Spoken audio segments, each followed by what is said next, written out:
What's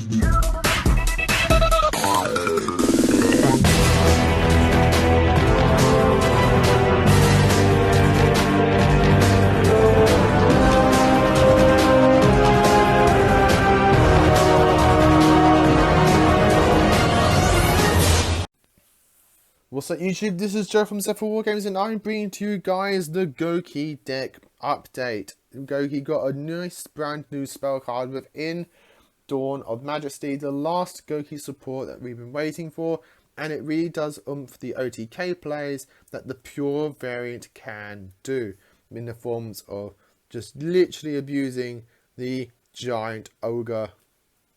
Like, there he is, giant ogre. Like, the OTK plays that this guy can now do is just absolutely insane, and Goki does it super easy. So, before I get into this, if you enjoyed, give us a like and subscribe down below, ding that notification bell, because obviously if you enjoy Preston's content here on YouTube, you don't want to miss out on that content, and that notification bell helps prevent that. And all of that is greatly appreciated, and thank you guys so much for doing so. So, with all that said and done, let's get into this Goki deck profile. So, starting off with the Goki monsters, pretty much self-explanatory. We have the 3 suplex. If I could play more than 3, I'd play more than 3. He's that good. 3 copies of Twist Cobra, because this is more of a pure focus build, and I like to use Twist Cobra for more than just being a Goki name that can search Goki names. 2 copies of Riscorpio, 2 copies of Headbutt Bat, 2 copies of Escominch, and the 1 Goki Guts. Those are all the Gokis that can search Gokis. The 1 Goki that I play that doesn't search Gokis, but because this is a more pure focus build, it actually works very nicely.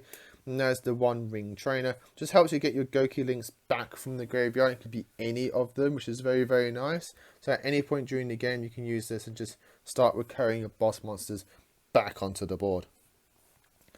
So moving on to the warrior support, because Goki just naturally plays best with warrior support, and the combos just revolve around being a Goki and any warrior. We're playing 3 copies of Fire Flint Lady and 3 copies of Moonlit Papillon. I feel like these are just the best warrior extenders in this deck. It just requires you to just basically normal summon a warrior, and then you can get these onto the board, and they just fit very nicely in my personal playstyle. But these can be anything that you want, just so long as they're just warrior extenders. For your combos, we're playing the 1 Codebreaker 0 Day and the 2 copies of the Phantom Knights. This is just for your Dark Warrior combo that you use to abuse with the Codebreaker viruses and the 1 Rusty Bardiche. I'm not going into like further plays with the Rusty Bardiche into like Apollosa and things like that, going into Exceeds plays. I'm mostly just utilizing Rusty Bardiche, not for his effect to pop, but just to get me those additional fog plays, so that this deck has some form of effect negation. So that way, if you are forced to go first, because this is primarily a more I want to go second, punch you in the face kind of deck, we have this combo to at least give us some form of board presence. And because we are focused on going second, most of the times I am playing the 1 Pankratox, just as just a nice free 1-for-1 out removal kind of card. So that's it for the monsters. Moving on to spells, I'm playing 3 copies of Goki Rematch. Just a fantastic card. I've always been an advocate of playing 3 of this. I'm playing the 1 Goki Face Turn because they go more Goki focused deck. So I'm playing the 1 Face Turn as another form of additional revival. And the brand new card, Goki Finishing Move. I'm tempted to play 2 of this. I might take out the Face Turn for it, but this card is phenomenal. So target a Goki Link monster you control. It gains an attack equal to its Link rating times 1000 at the end of this turn. Also, if it attacks a monster in defense position this turn, inflict piercing battle damage. For the rest of this turn, after this card resolves, you cannot declare attacks except with Goki monsters. You can activate 1 Goki finishing move once per turn. So this card has so much going for it. It umps your monsters, your boss monsters, by 4k, because they'll be Link 4s. So they'd be way over the 6k mark. It only locks you into attacking with Goki monsters, not just with that monster alone. Meaning that if you have a board just filled with Gokis, cool, I can attack with all of them, including my massively powered up one. It inflicts piercing battle damage. It just does so much for the OTK potential of Gokis as a whole, that it can really throw your opponent off guard if they're not going to see it coming, and if they don't see it coming. The fact is also a Goki name named card, meaning that all of your Gokis can search this at any point during your combo, which is just fantastic. So I really like Goki finishing move, and I feel like any Goki player should tech this card in their deck at any point, even if you're like Goki Warrior, that kind of build, because you can just play Power Load Ogre and just play this in it as well.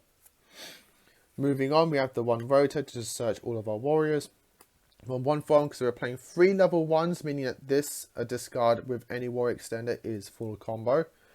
For your crypts for the Isolde, I'm playing 2 copies of Durendor and the 1 Phoenix Blade. It's just a nice little power up that you can give to your warriors during the end of your combo. And this is not only something to ditch off your Isolde, but also this plus a warrior is full combo, because this gets you into 5 Flint Lady.